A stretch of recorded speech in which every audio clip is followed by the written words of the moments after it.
Shadowrun for the Sega Genesis is an action role-playing game released in 1994 only in North America. It was developed by Blue Sky Software, the same company that made Vector Man 1 and 2. It was adapted from the Shadowrun pen and paper RPG of the same name. It's not the same game that came out for the Super Nintendo in 1993. This has a completely different story and gameplay. The game opens with you viewing the events of January 31st, 2058. A team of Shadowrunners were carrying out a mission in the Salashid lands outside of Seattle when they were ambushed and gunned down. One of the runners was your brother, Michael. After viewing the incident, you fly to Seattle to find the people who killed your brother. After landing at SeaTac Airport, you take a taxi to Redmond and enter the Coffin Motel where Michael had last checked in to pick up his belongings. The problem is there's a $250 million bill that you can't pay. The clerk suggests you meet with Gunderson, the local Johnson at the Jump House, to make some quick cash. Now, if you didn't understand half of what I just said, don't worry. You can learn all about the game world by asking NPCs questions. They'll explain things well enough for you to figure out what the world of Shadowrun is all about. Doing runs for Gunderson is easy and serves as a tutorial of sorts. You can't leave Redmond until you pay for Michael's things, so explore thoroughly, check out the menus, and get a feel for how things work. While you're doing a few simple runs for Gunderson, you'll notice some people occasionally trying to kill you. They're the local gang known as the Halloweeners. There's no particular reason they're trying to take you out, you're just there. Other cities you visit have their own gangs, like the I-5ers in the Penumbra District and the Orcs in Puyallup. They'll try to kill you too. The game is kind of merciless that way, just like the pen and paper game. Everyone's out to get you, and it seems like nobody's on your side. After you make enough money to pay for your brother's stuff, the game starts proper. You can explore the entire Seattle Metroplex, assuming you have enough cab fare. Every city you go to has a purpose.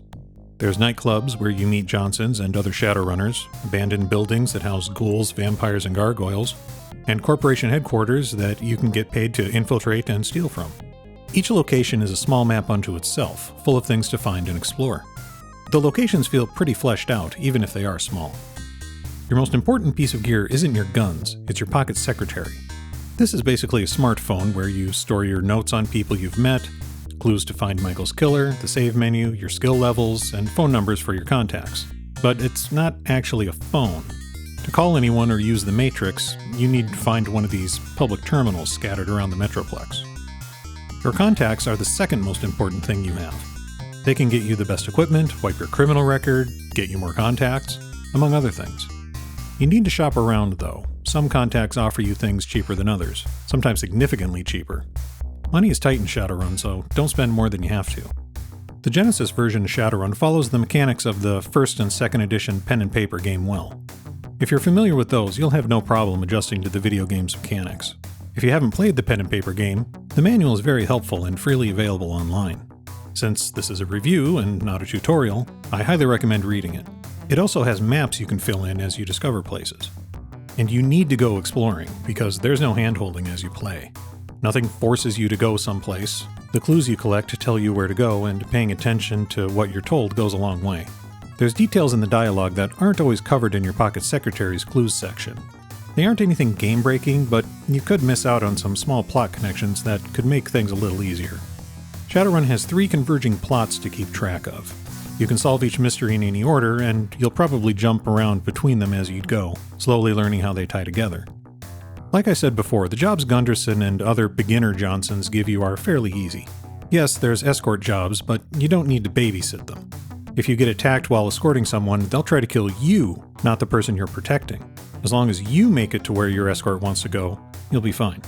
I like this because it makes escort missions tolerable instead of being a huge pain like in other games.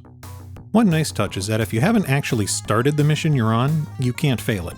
For instance, if you've been hired to escort someone across town and you get killed before you pick them up, they're still waiting for you when you get out of the hospital. Dying before you get Michael's stuff keeps you in Redmond. When you die after you've paid for his things, you get taken to Seattle General in downtown. So make sure you keep some money on hand to get out of downtown, just in case. Sometimes interesting stories can crop up if you use your imagination. Like, first you might take this new gang member to the weapon shop to get a new gun. Later, you'll take him to the chop shop to get some cyberware. Maybe you'll deliver a package to the chop shop. Finally, you'll bring the guy back to the gang. Make up your own stories for the random NPCs you take around town. It helps divert you from the grind. Speaking of the grind, Shadowrun can get grindy. Probably half the gameplay is grinding for money and karma. If you're saving up for an expensive piece of gear, it can seem like it's taking forever to earn enough cash. When you start getting runs against corporations, it gets more interesting because the runs are more involved, not to mention the change in scenery. Data mining in the Matrix can be a quick way to fill your bank account, but it's hit and miss. But chances are no one will die. Grinding for XP and money is one of those things you let your younger siblings do. I wish I wasn't the youngest. Random citizens walk the streets.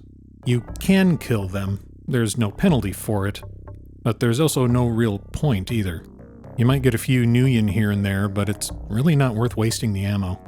So you probably shouldn't go shooting everything you see.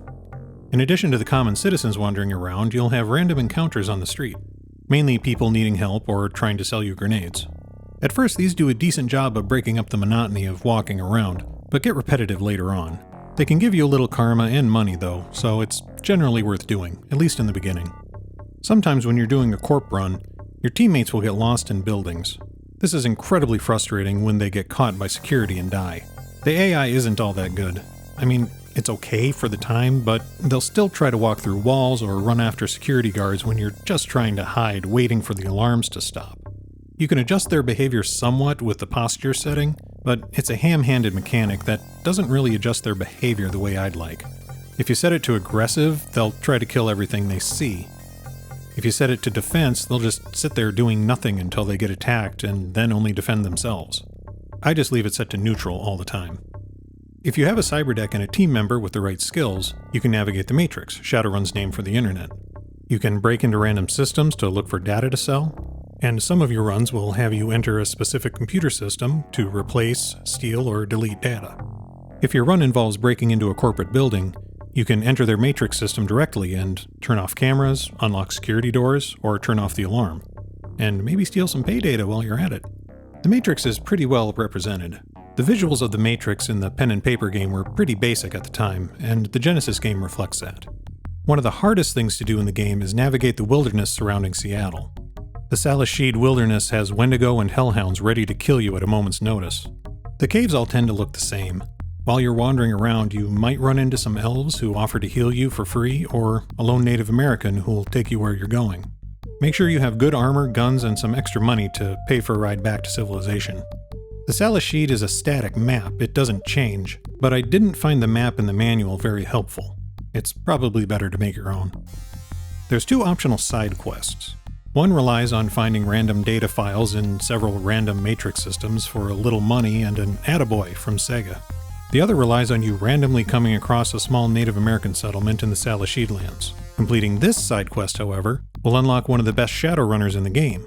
Completing the side quest has no impact on the main story. Chances are, by the time you complete the second side quest, the team you've built will be formidable and nearly as good as the Shadowrunner you unlock.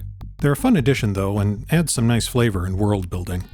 There's a significant bug you should be aware of. Sometimes when you've hired a runner on permanently and finish a run, they'll leave and you need to rehire them. The way around this is to rehire the team in a different order. So if you hired a decker and then a mage, you'll need to hire the mage, then the decker, and they'll stay. This is a really frustrating bug that can cost you lots of money if you can't manage to work around it. I suggest saving before taking on a run and taking full advantage of the 2 save slots to stagger your saves. The writing is fairly efficient. Most interactions that aren't part of the overall plot are only 1 or 2 screens. This is great because when you ask for someone's life story, they don't actually tell you their life story. Dialogue that involves the main plot usually takes longer, but there's more information to present. The occasional cutscenes are detailed and present the major plot movements dramatically. They're also a little unexpected the first time one pops up. They also make you feel like you've advanced the story significantly. The controls are fairly tight. They feel slow at first, but they get more responsive as you increase your attributes. Shooting feels delayed early on, but that's just a reflection of your character's slow reflexes. In fact, much of the seemingly slow responsiveness is an effort to emulate the limited actions you have in the pen and paper game, so you shouldn't let it discourage you. You can move diagonally to walk faster. This is useful when getting attacked early on. Shadowrun was designed for the 3-button controller, so the controls are simple.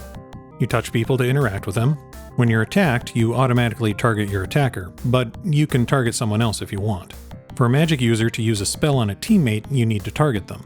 The targeting is smart enough to know what you want to do. You can't accidentally heal an enemy or shoot a friend. At the time, Shadowrun was criticized for having muddy graphics. The graphics are detailed, but maybe they're too detailed for composite or RF video. I use RGB SCART into a FrameMeister for my Genesis, and I think the graphics look great. It's easy to tell what's what, but they are fairly dark, and I had to play with the blinds closed during the day. Why is it so dark in here? Oh, the Daystar! It burns! It burns!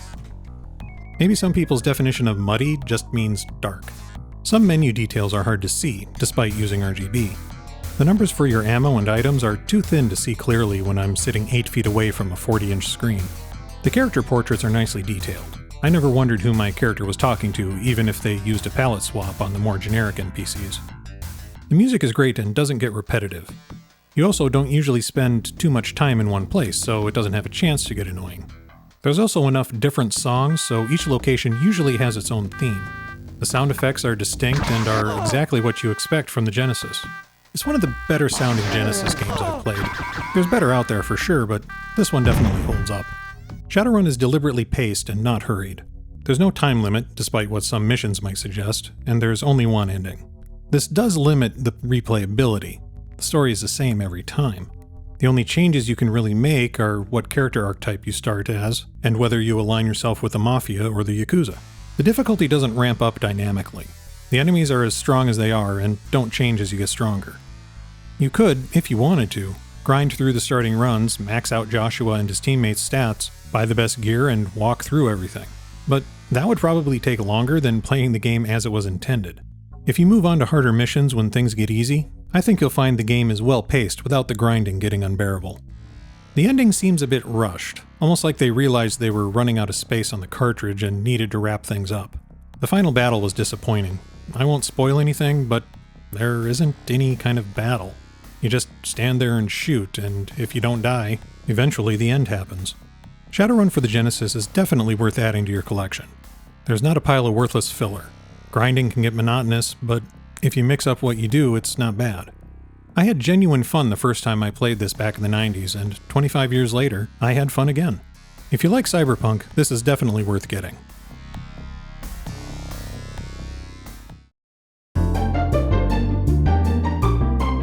Thanks for watching. You can share, like, subscribe, and all that stuff if you enjoyed this and want to see more.